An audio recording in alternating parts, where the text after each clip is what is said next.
السلام عليكم ورحمة الله وبركاته.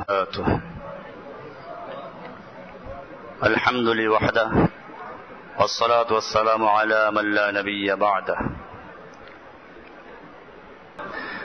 আজকের আলোচ্য বিষয় ওয়াসাতিয়্যাতুল ইসলাম বাইনাল আদিয়ান। পৃথিবীর যতগুলো ধর্ম আছে এর মধ্যে ইসলাম একমাত্র ধর্ম যে মধ্যমপন্থী, যে পূর্বের থেকে মডারেট। একে মডারেট করার কোনো প্রয়োজন নাই। সুতরাং যারা ইসলামকে মডারেট করতে চায় তারা মূলত ইসলামকে ধ্বংসই করতে চায়। এজন্য আজকের আলোচ্য বিষয় হচ্ছে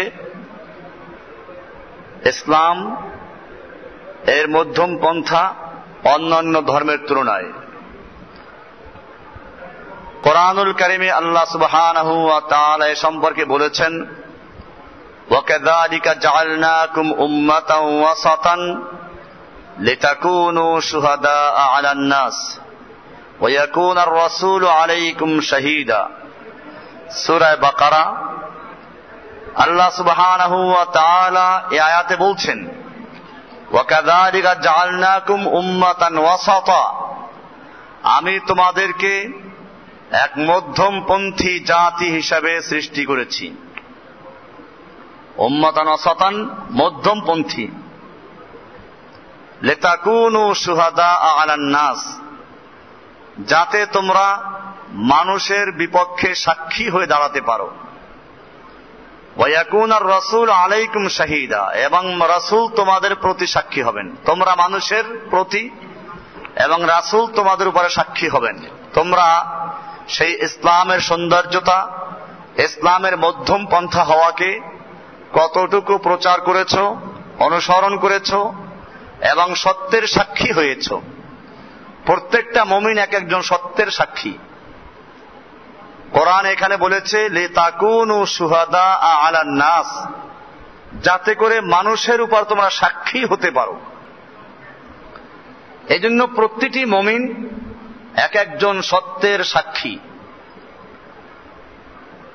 ইসলামের মধ্যে বাড়াবাড়িও নেই, ছাড়াছাড়িও নেই।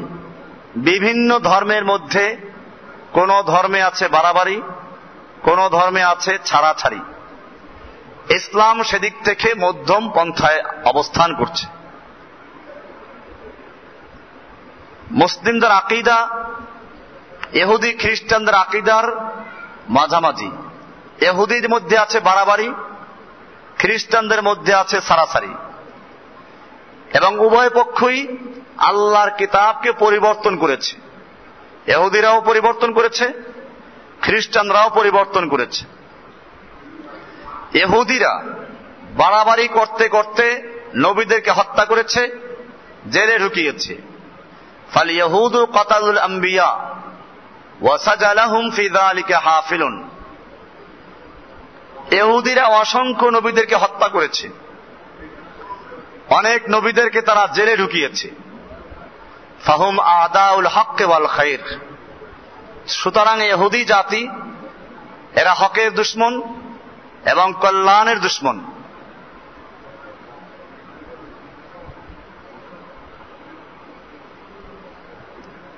ইহুদিরা ঈসা আলাইহিস সালামকে হত্যার চক্রান্ত করেছিল, খ্রিস্টানরা চক্রান্ত করেছিল। আবার ইহুদিরা ইয়াহইয়া আলাইহিস সালামকে হত্যা করেছে, জাকারিয়া আলাইহিস সালামকে হত্যা করেছে।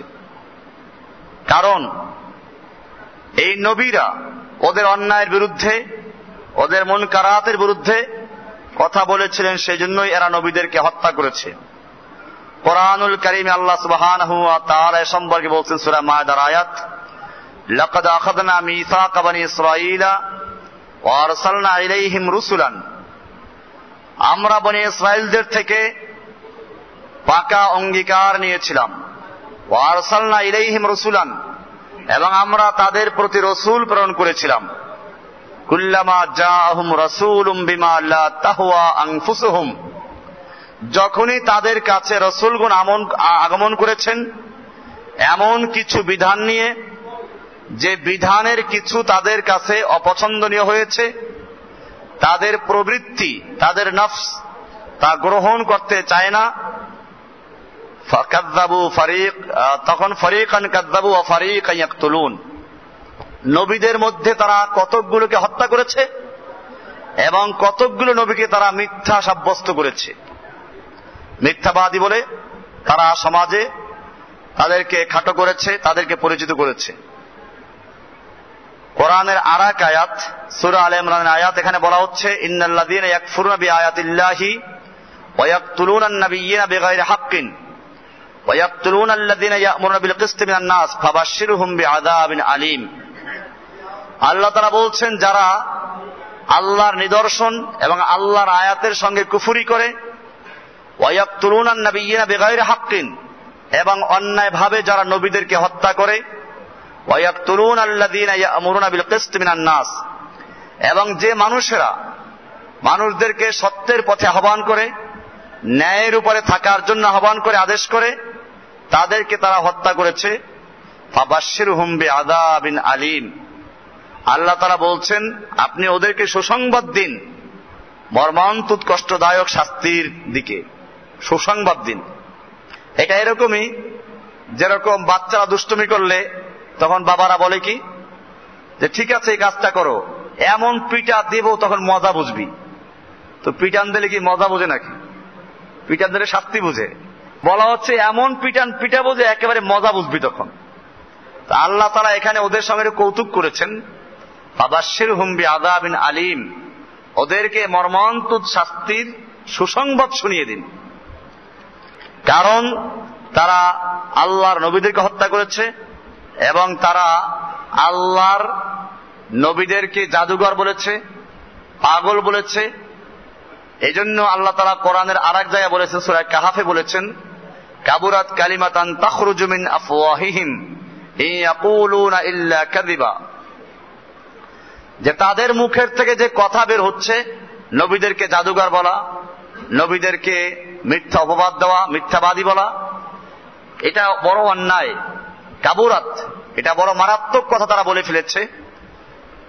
ইয়াকুলুনা ইল্লা কাযিবা, তারা মিথ্যা কথাই বলছে।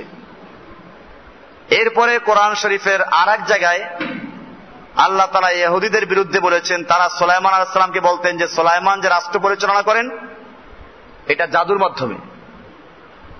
এবং ঘটনাক্রমে সুলাইমান আলাইহিস সালাতু ওয়াস সালাম এর সময় ছিল জাদুকরদের প্রভাব। উনি জাদুর বই পুস্তকগুলোকে জমা করে এক জায়গায় পুঁতে রেখেছিলেন ওনার সিংহাসনের কাছাকাছি কোনো জায়গায়। ওনার মৃত্যুর পরে শয়তানরা পেল সুযোগ। শয়তানরা এসে ওদের আলেমদেরকে, ওদের নেতাদেরকে জানিয়ে দিল যে দেখো সুলাইমান যে তোমাদের উপর রাজত্ব করেছে, সমস্ত মাখলুক তার আনুগত্য করেছে, এর কারণ কি তোমরা জানো? এর কারণ উনি নবী সেই হিসাবে না, ওনার কাছে বিশাল জাদুর ভান্ডার ছিল। বিশ্বাস না করলে ওখানে খুঁজে দেখো। তারা ওটা খুঁড়ে ফেললো। খুঁড়ে গিয়ে তারা ঠিকই জাদুর কিতাবের একটা খাজানা পেল, জাদুর বই পুস্তক, জাদুর যা কিছু সব পাইল তারা। তখন তারা বুঝলো যে ঠিকই সুলাইমান আলাইহিস সালাম কোন নবী ছিলেন না, বরং তিনি জাদুর মাধ্যমে আমাদেরকে, জিন জাতিকে এবং অন্যান্য মাখলুকাতকে অধীনস্থ করে রেখেছিলেন। আল্লাহ সুবহানাহু ওয়া তাআলা তার প্রতিবাদ করলেন। কোরআনের সূরা বাকারার এই আয়াত আল্লাহ তাআলা বিস্তারিত করে নাযিল করলেন, অত্তাবাউ মা তাতলুশ শায়াতিনু আলা মুলকি সুলাইমান। এই ইহুদিরা সুলাইমান আলাইহিস সালামের যুগে, অর্থাৎ তারপরে শয়তানরা যা কিছু পাঠ করেছে ওই লোকেরা তার অনুসরণ করেছে। আমা কাফারা সুলাইমান, সুলাইমান আলাইহিস সালাম কুফরি করেন নাই। বোঝা গেল জাদু শিখা, জাদু করা কি। আল্লাহ তাআলা আগে বললেন জাদু সম্পর্কে, এরপরে তারা সুলাইমানকে জাদুঘর বলেছিল, কাফের তো বলে নাই। আল্লাহ তাআলা বললেন যে আমা কাফারা সুলাইমান, সুলাইমান আলাইহিস সালাম কুফরি করেন নাই, কাফের হন নাই। ওয়ালাকিন্না শায়াতিনা কাফারু, বরং শয়তানরা কুফরি করেছে। ইউআল্লিমুনা আন-নাস আস-সিহরা, তারা মানুষদেরকে সেহের জাদু শিখিয়েছে। আমা উনজিলা আলাল মালাকাইনি বিবাবিলা হারুত ওয়া মারুত, এবং তারা মানুষদেরকে শিক্ষা দিয়েছে ওই জিনিস যা আল্লাহ তাআলা নাজিল করেছিলেন দুইজন ফেরেশতার উপরে বাবুল এলাকায়, হারুত এবং মারুতের প্রতি। মূলত হারুত এবং মারুতকে আল্লাহ তাআলা এই জাদুর বিদ্যা দিয়ে পাঠিয়েছিলেন পরীক্ষার জন্য। এটা বিস্তারিত এখানে আছে। ওয়ামা ইউআল্লিমানি মিন আহাদিন হাত্তা ইয়াকুলা ইন্নামা নাহনু ফিতনাতুন ফালা তাকফুর। তারা মানুষকে বলতেন পরিষ্কার যে দেখো আমরা আল্লাহর পক্ষ থেকে পরীক্ষা হয়ে এসেছি, কাজেই তোমরা কুফরি করো না, জাদু শিখো না। তারপরেও লোকেরা শিখতো, কি শিখতো? ফায়াতাআল্লামুনা মিনহুমা মা ইউফাররিকুনা বিহি বাইনাল মারই ওয়া যাওজিহি, তারা ওই ফেরেশতাদের থেকে শিখতো এমন জিনিস যার মাধ্যমে স্বামী স্ত্রীর মধ্যে বিচ্ছেদ ঘটায়। ওয়ামা হুম বিদাররিনা বিহি মিন আহাদিন ইল্লা বিইذنিল্লাহ। তবে এটা তোমাদের বিশ্বাস করতে হবে যে তারা এর জাদুর মাধ্যমেও কোনো ক্ষতি করতে পারে না আল্লাহর হুকুম ছাড়া। তো এটা জানার পরেও তারা জাদু শিখতো। ইয়াতাআল্লামুনা মা ইয়াদুররুহুম ওয়া লা ইয়ানফাউহুম, তারা এমন জিনিস শিখতো যা তাদের ক্ষতি করত, উপকারে তাদের আসবে না। ওয়ালাকাদ আলিমু লামান ইশতারাহু মা লাহু ফিল আখিরাতি মিন খালাক, আল্লাহ তাআলা বলছেন যে তারা নিশ্চয় জেনেছিল যে তারা যে জিনিসকে ক্রয় করছে এতে তাদের আখিরাতে কোনো হিস্সা থাকবে না। ওয়ালা বিসা মা শারাউ বিহি আনফুসাহুম লাউ কানু ইয়ালামুন, তারা যে জিনিসের বিনিময়ে তারা নিজেদেরকে বিক্রি করছে এটা বড় খারাপ জিনিস। তো জাদু সম্পর্কে আল্লাহ তাআলা এরকম বললেন, এবং সুলাইমান আলাইহিস সালাম যে জাদু করেন নাই বা জাদু দিয়ে শাসন চালান নাই সে বিষয়টা আল্লাহ তাআলা ক্লিয়ার করে দিলেন। কিন্তু ইহুদিরা, এই কুফফাররা সুলাইমান আলাইহিস সালামকে জাদুকর বলে আখ্যায়িত করেছে। অপরদিকে আমরা দেখি খ্রিস্টানরা, তারা একদিকে ছাড়াছাড়িও করেছে, বাড়াবাড়িও করেছে। তারা ঈসা আলাইহিস সালাতু ওয়াস সালামকে আকীদার দিক থেকে তারা বিশ্বাস করত আন্নাহু ইলাহু ইবনু ইলাহ, তিনি নিজে আল্লাহ, আল্লাহর পুত্র আল্লাহ। ওদের আকীদা বিভিন্ন ভাবে আছে। খ্রিস্টানদের আকীদা হচ্ছে ইন্নাল্লাহা সালিসু সালাসা, তিনটা শক্তি মিলে হচ্ছে আল্লাহ। আল্লাহ কোন একক সত্তার নাম নয়, আল্লাহ হচ্ছেন তিনের তৃতীয়, সালিসু সালাসা। ঈসা আলাইহিস সালাম, মারিয়াম, আল্লাহ, এই তিনের মাধ্যমে তিনের সমন্বয় হচ্ছে আল্লাহ। সেই হিসেবে আল্লাহ হচ্ছেন তিনের তৃতীয়। আবার তারা বিশ্বাস করত ঈসা আলাইহিস সালাম আল্লাহর পুত্র। কোরআনুল কারীমে আল্লাহ সুবহানাহু ওয়া তাআলা এই ইহুদি খ্রিস্টানদের উভয় জাতিকে কাফের এবং গোমরা বলে আখ্যায়িত করেছেন। সূরা তাওবার এই আয়াতগুলো স্পষ্ট করছে, ওয়াকালাতিল ইয়াহুদু উযাইর ইবনুল্লাহ, ইহুদিরা বলতো উযাইর আল্লাহর পুত্র। উযাইর একজন নবী ছিলেন, তিনি একটা ময়দান দিয়ে যাচ্ছিলেন যেখানে আল্লাহ তাআলা কোন জাতিকে ধ্বংস করে দিয়েছেন। তো ওখান দিয়ে যাওয়ার সময় উনি মনে মনে ভাবলেন, কাইফা ইউহিল্লাহু হাযিহি বাদা মাউতিহা, এই জনপদ ধ্বংস করে দেওয়ার পরে আল্লাহ কেমনে জীবিত করবেন। তো ওনার মনে মনে এই চিন্তা আসলো।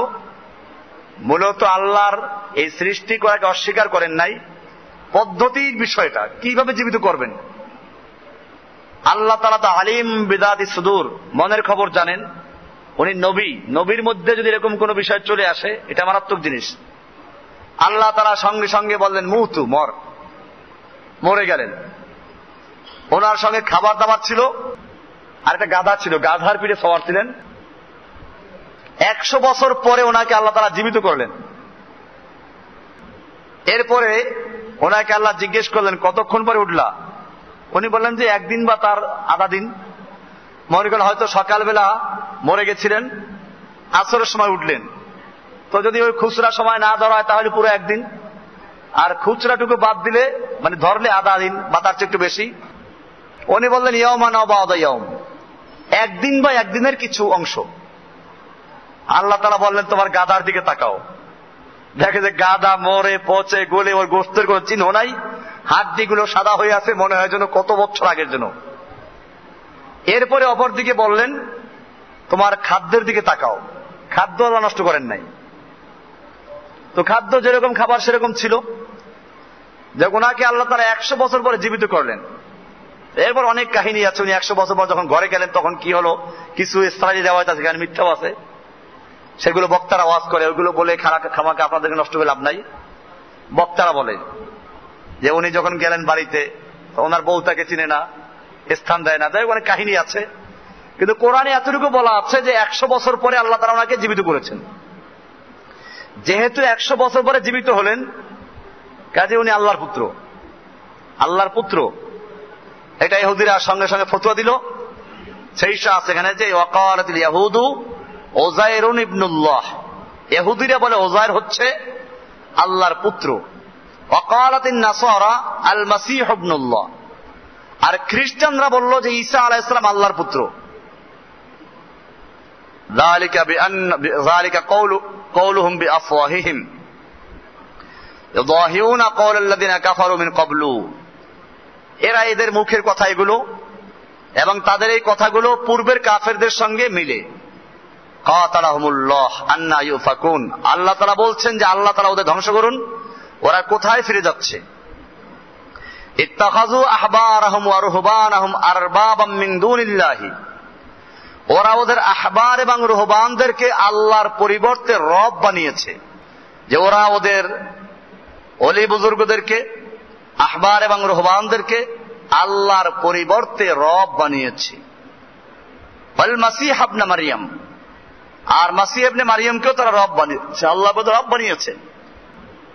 অথচ ঈসা আলাইহিস সালাম এটা বলতে বলেন নাই। আমা উমিরু ইল্লা লিয়াবুদু ইলাহাম ওয়াহিদা, অথচ তাদেরকে আদেশ করা হয়েছিল একমাত্র এক ইলাহের ইবাদত করার জন্য। লা ইলাহা ইল্লা হুয়া, তিনি ছাড়া আর কোন ইলাহ নেই। সুবহানাহু আম্মা ইউশরিকুন, তারা আল্লাহর সঙ্গে যেগুলোকে শরীক করছে এর থেকে আল্লাহ তাআলা মুক্ত। এইভাবে এরা বাড়াবাড়ি করেছে, এরা সীমা লঙ্ঘন করেছে। আল্লাহ সুবহানাহু ওয়া তাআলা এদেরকে কোন এক ঘটনার ব্যাপারে হুকুম করলেন, একটা গরু জবাই করো। একজন লোক একটা লোককে হত্যা করেছে, বনী ইসরাইলদের। হত্যার বিচার গেল মুসা আলাইহিস সালামের কাছে। বোঝা গেল মুসা, যেটা বললাম, নবীরাই বিচার করতেন, নবীরা শাসন করতেন। মুসা আলাইহিস সালামের কাছে বিচার চলে গেল।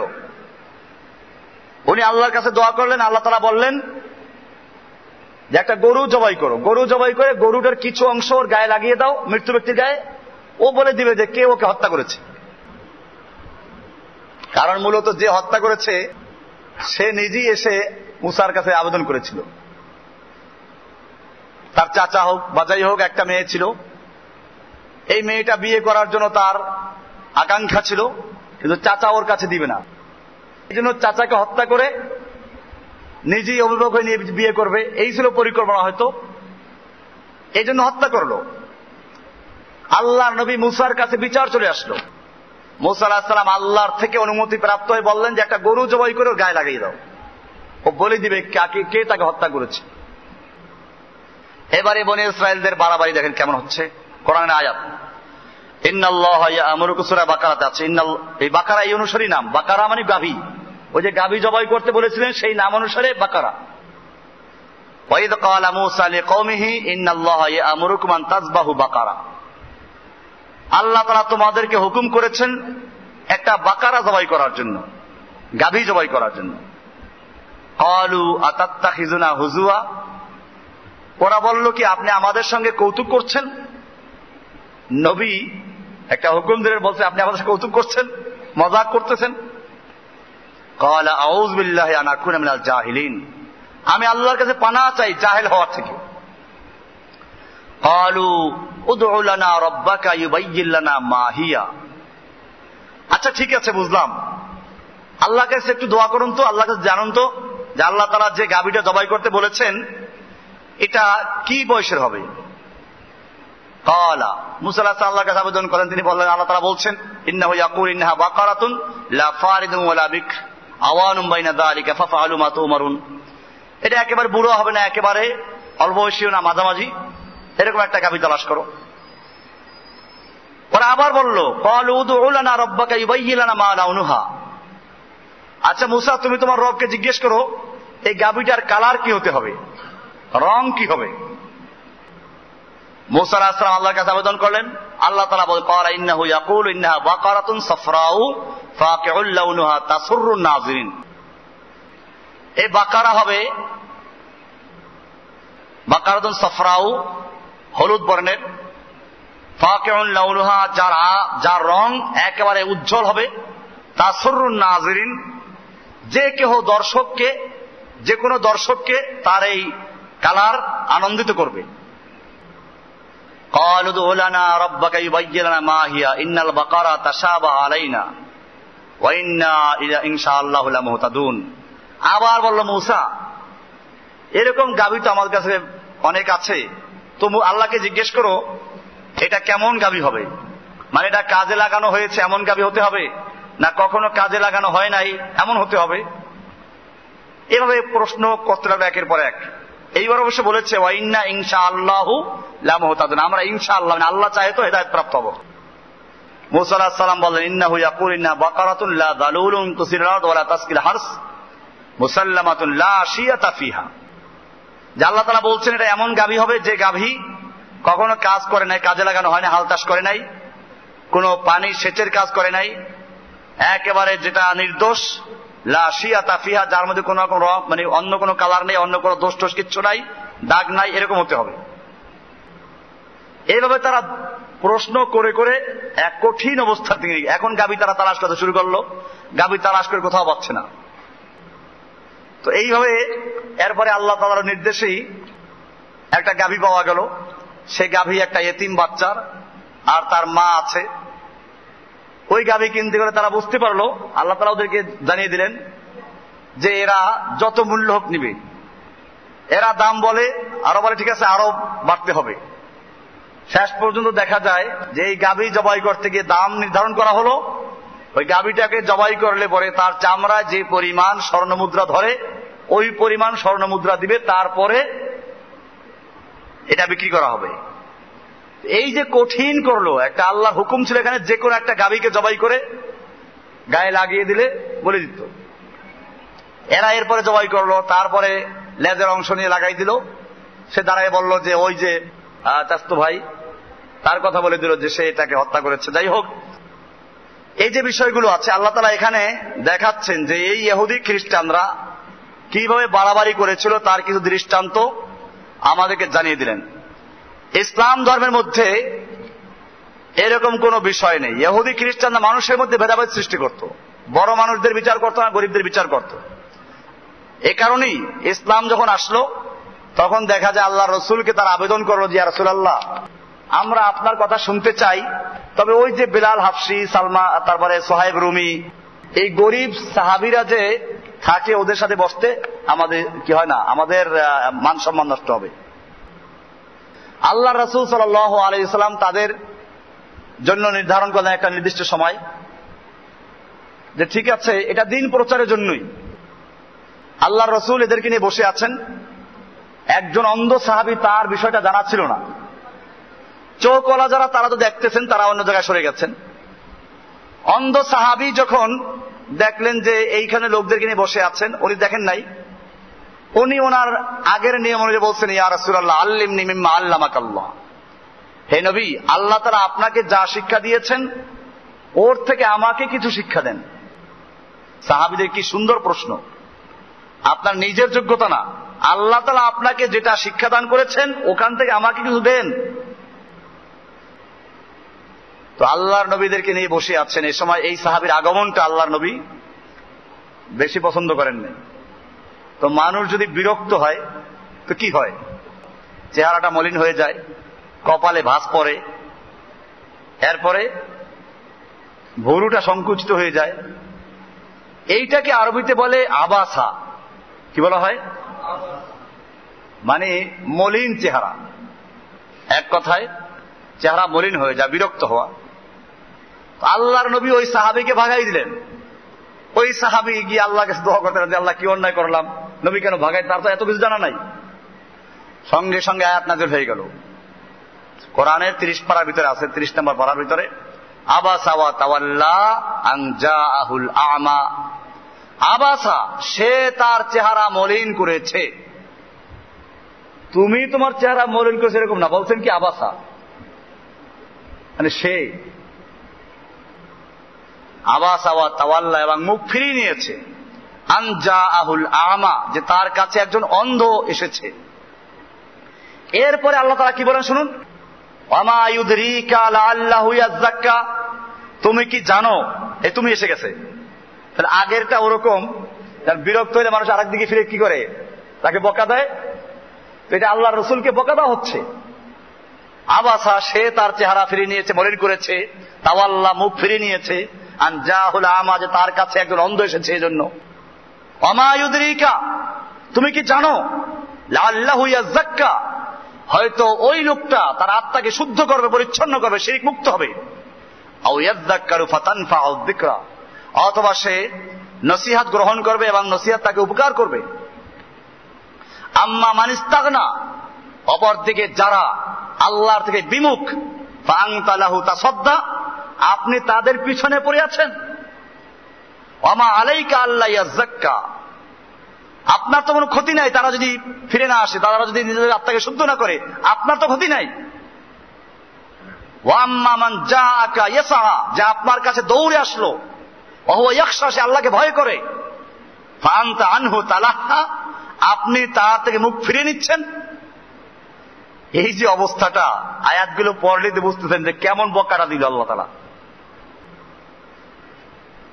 এতে বোঝা গেল যে আল্লাহর নবী সাল্লাল্লাহু আলাইহি ওয়াসাল্লাম হেদায়েত দেওয়ার মালিক না, হেদায়েত দেওয়ার মালিক কে? আল্লাহ। এই আকীদাগুলো পরিষ্কার রাখা।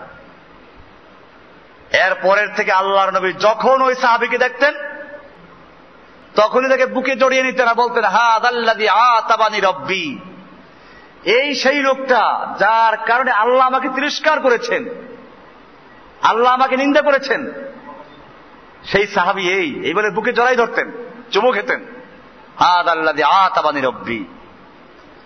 এরকম আরো আছে। আল্লাহর রাসূল সাল্লাল্লাহু আলাইহি ওয়াসাল্লাম যখন বদরের যুদ্ধে বন্দীদের ব্যাপারে পরামর্শ করলেন, ওমর বিন খাত্তাবের এবং আরো অনেক সাহাবীদের রায় ছিল, এরা মক্কার কুফফারদের লিডার, কাফেরদের মগজ, এগুলো মেধা আল্লাহ তাআলা আমাদের হাতে দিয়ে দিয়েছেন, একেবারে জবাই করে দেওয়া হোক। এবং জবাইটা করবে কে? এইখানে অনেকের আত্মীয় আছে, আমরা মুহাজির যারা হিজরত করে এসেছি, যার যে আত্মীয় তাকে তার হাওয়ালা করে দেওয়া হোক। আমার আত্মীয়, ওমর বিন খাত্তাব বলছেন, আমার আত্মীয় আছে অমুক অমুক, ওরা আমার কাছে দেওয়া হোক। এই ছিল ওমর বিন খাত্তাবের রায়। অপরদিকে আবু বকর সিদ্দিক সহ কিছু সাহাবায়ে কেরাম যারা একটু নরম মেজাজের, তাদের বক্তব্য ছিল, ইয়া রাসূলুল্লাহ, এরা তো আমাদেরই লোক, হয়তো এরা ইসলাম গ্রহণ করবে। তারাও ভালো নিয়তেই বলেছেন, এরা ইসলাম গ্রহণ করবে বা এদের সন্তানরা করবে, তাছাড়া এখন আমাদের টাকা পয়সারও দরকার আছে, তা আমরা এদেরকে মুক্তিপণ নিয়ে ছেড়ে দেই, তাহলে এটা বোধহয় ভালো হয়। আল্লাহ রাসূল সাল্লাল্লাহু আলাইহি ওয়াসাল্লাম দ্বিতীয় রায়টা গ্রহণ করলেন, মুক্তিপণ নেওয়া হলো। এরপরে আয়াত নাযিল হয়ে গেল, কি মারাত্মক আয়াত দেখেন, মা কানা লিনাবিয়্যিন আন ইয়াকুনা লাহু আসরা হাত্তা ইউসখিনা ফিল আরদ, নবীর জন্য উচিত হয় নাই যে আন ইয়াকুনা লাহু আসরা, যে তার হাতে বন্দী থাকবে অথচ তাদেরকে জমিনে ধরাশায়ী করবে না, ওদেরকে জবাই করবে না, ওদেরকে হত্যা করবে না, এটা নবীর উচিত হয় নাই। তুরিদুনা আরাদাল আরাদাদ দুনিয়া, তোমরা কি দুনিয়ার সামান চাও, মাল চাও? আল্লাহু ইউরিদুল আখিরা, আল্লাহ তাআলা তো আখিরাত চান। আল্লাহু আজিজুন যু ইন্তিকাম, আজিজুন, আল্লাহ তাআলা কি আজিজ, পরাক্রমশালী, হাকিমুন, মহাজ্ঞানী। এখানেও দেখা যায় আল্লাহর রাসূল সাল্লাল্লাহু আলাইহি ওয়াসাল্লামকে আল্লাহ তাআলা কি দিলেন, এখানে তিরস্কার করলেন। তো বোঝা গেল যে ইসলামের মধ্যে আল্লাহ তাআলা যে বিধান দিয়েছেন, এই বিধানই হচ্ছে মধ্যম পন্থী বিধান। এই বিধানের মধ্যে আপনি যেটা মঙ্গল করবেন, ইসলামের জন্য মঙ্গল মনে করেন, এটা মঙ্গল না। আল্লাহ নবী এবং সাহাবীর আবু বকর সিদ্দিক রাদিয়াল্লাহু তাআলা আনহু তারা ভালোই চিন্তা করেছিলেন, এবং তা হয়েছেও তো পরে। এই বন্দীদের মধ্যে ছিল আল্লাহ নবীর চাচা আব্বাস, পরে ইসলাম গ্রহণ করেন নাই। এই বন্দীদের মধ্যে অনেকেই ইসলাম গ্রহণ করেছে। তারপরেও আপনি তো ওইটাকেই ভালো মনে করলেন। আমাদেরও অনেকে আমি দেখছি পাকা মুসলমান, আমি অনেকে পেশ করে দেখেছি যে দুইটা মতের তোমার কোনটা ভালো হয়, এই যে দ্বিতীয়টাই তো ভালো। এরা কোরআনে জানে না যে ঘটনা কোরআনে আছে, বহু মুসলমান আছে কোরআনে এই ঘটনা তারা জানে না। কোরআন কয়জনে পড়ে? কোরআন তো পড়া লাগে না, অজিফা পড়ে। এরা জানে না এই কাহিনীগুলো। তো দেখা যায় যে আল্লাহর নবী সাল্লাল্লাহু আলাইহি সাল্লামকে আল্লাহ তাআলা এভাবে তিরস্কার করেছেন। এটা এই জন্য যে ইসলামের যে বিধান আল্লাহ তাআলা দিয়েছেন এটাই মধ্যমপন্থী বিধান, এটাই মডারেট। এইটাকে কেউ মডারেট করতে গেলে সে ইসলাম শেষ করে ফেলবে। এটাকে পরিবর্তন করার সুযোগ নেই, এটাকে সামান্য পিছনে রাখার সুযোগ নেই। আল্লাহর বিধান যেরকম আছে এরকম থাকবে, কিয়ামত পর্যন্তই থাকবে। এবং এই ইসলামেরই দাওয়াত আমাদের পেশ করতে হবে। এজন্য ইসলাম মধ্যমপন্থী দিন। খ্রিস্টানরা ইসলামকে বেশি ঢিল করেছিল, ইহুদিরা বেশি কড়াকড়ি করেছিল। খ্রিস্টান ছাড়াছাড়ি করেছে, ইহুদি বাড়াবাড়ি করেছে। আল্লাহ সুবহানাহু ওয়া তাআলা সেজন্য এক মধ্যমপন্থী দিন দিয়েছেন, এটার নাম হচ্ছে ইসলাম। সেটা দিয়ে আমরা শুরু করেছিলাম। কোরআন আল্লাহ বলছেন, ওয়াকাযালিকা জাআলনাকুম উম্মাতান ওয়াসাতান, আমি তোমাদেরকে এক মধ্যমপন্থী জাতি হিসেবে সৃষ্টি করেছি, লিতাকুনু শুহাদা আলান নাস, যাতে তোমরা মানুষের উপরে সাক্ষী হতে পারো। এই জন্য আমাদের কাজ হচ্ছে আমরা মধ্যমপন্থী, এটা যেটা আছে এটাই মানতে হবে আমাদেরকে, এবং এই ইসলামেরই দাওয়াত দিতে হবে, এবং সত্যের সাক্ষী হতে হবে। সব জায়গায় সত্য কথা প্রচার করতে হবে। এখন আপনাদের খুব বেশি দায়িত্ব আছে। যখন ইসলামের বিরোধিতা বেশি হয় তখন ইসলামের কাজও আপনাকে বেশি করতে হবে। এই জন্য ভয় পেলে চলবে না।